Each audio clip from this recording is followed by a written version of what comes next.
morning.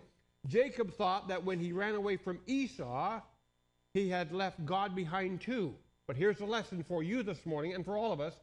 Lesson number one, you can't run away from your problems or God. Why? Why can we not run away from God or our problems? Because those problems are still there. You are there. And if you are there, God is there. So it matters not where you run to, where we run to, God is there. I think that Jacob is far from God spiritually. He's a schemer, a conniver, a trickster. He's trying to run from God, but God's not going to let him away with it. And that's the marvelous thing about grace. God does not let us away with it. God is forever apprehending us, chasing after us, wooing us to himself. You're going to see that in this story. God does not love us in proportion to our love for him. Aren't you glad for that? God loves us because he loves us. It doesn't matter what you do in opposition to him or even what you do to try to bless him. God does not love you proportionally to that end. He loves you because that's his nature. So here he is. God's love is everlasting. We still have access to God even though we may forsake him. And so here he has this wonderful vision at this place called Peniel. And he wakes up from that dream and he says, surely the Lord was in this place and I didn't know it. I mean, here he has this vision, this dream of God and this ladder. And here's this wonderful vision. And he says, he calls this place Peniel. And it's back in chapter 28 because the Lord was there. The Lord met him there. That's always a wonderful encounter when we meet up with God. And so here we are as we go on to this lesson number 2.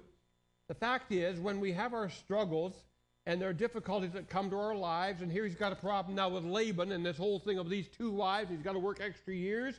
And the question that comes to my mind is, who is Jacob going to submit to? And the question to us this morning, we are going to submit to somebody. I have to laugh at people who say, I'm going to be my own boss. I'm not going to allow God to control my life. I'm going to run my own program. But the fact of the matter is, ladies and gentlemen, we are either going to submit to God or to Satan himself. Jacob deceived his father in stealing the blessing of the firstborn. Now he's deceived into marrying the firstborn of his uncle Laban. The chickens always come home to roost, or theologically speaking, whatever a man sows, that is what he also reaps. But you see here, a very interesting thing is that we all have the possibility of calling out to God and finding God's solution. But that did not happen initially with this man called Jacob. So in your notes this morning, you'll see something else, another lesson here that I see in all of this. Here's this trickster. And here, knowing that he's going to encounter his brother Esau, I mean, after 20 years, they haven't seen each other in 20 years. Now he's going to meet up with his brother Esau, and we're coming to the 32nd chapter now where the most of our message is found. And here he's going to link up with him, but he's afraid. He sends his family ahead, and he stays at this place in that opening screen. You saw the picture there. It's called Jabbok. It's at the mouth of the Jordan, and he spends the night there, and he's praying, and he seeks God. You know, it's a marvelous thing when people can stop long enough in the midst of all their troubles and trials and tribulations and issues to call on the name of the Lord and believe God to help us.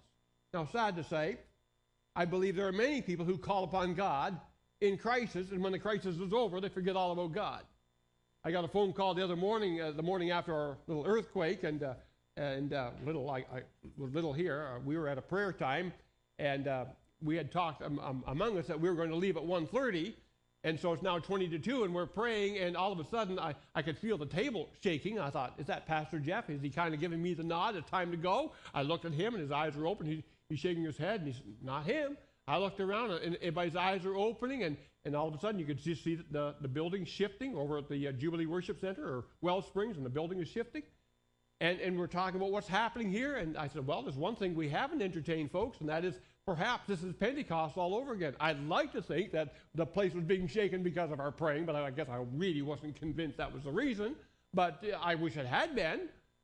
But, you know, a lady had called the next morning at 7 o'clock in the morning, an alcoholic lady that we've known, and she had all these friends who popped in, and they're all afraid, and she wants counsel. She said, my life is a mess, and she went on with that. And I reasoned with her and talked with her about various things. But I had mentioned the fact that many people call upon God when the crisis is on, but after the crisis is over, they forget all about him.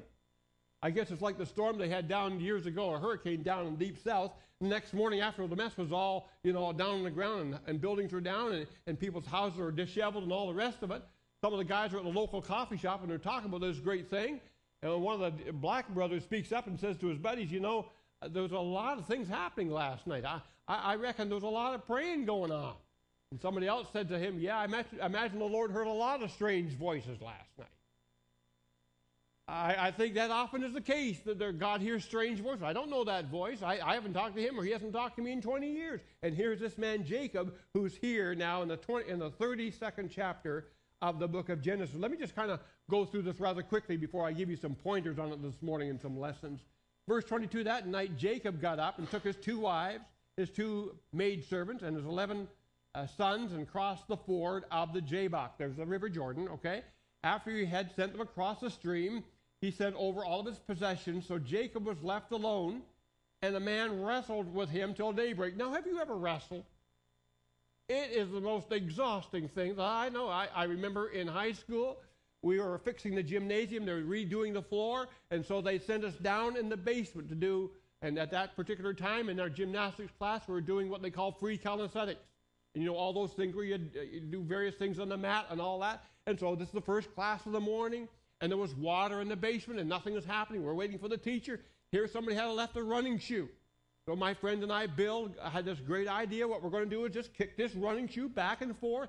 I seldom did stuff like that, but that time I just felt, well, why not? Nobody's here. We'll just have fun. We'll kick this shoe back and forth. We're having a great time doing that.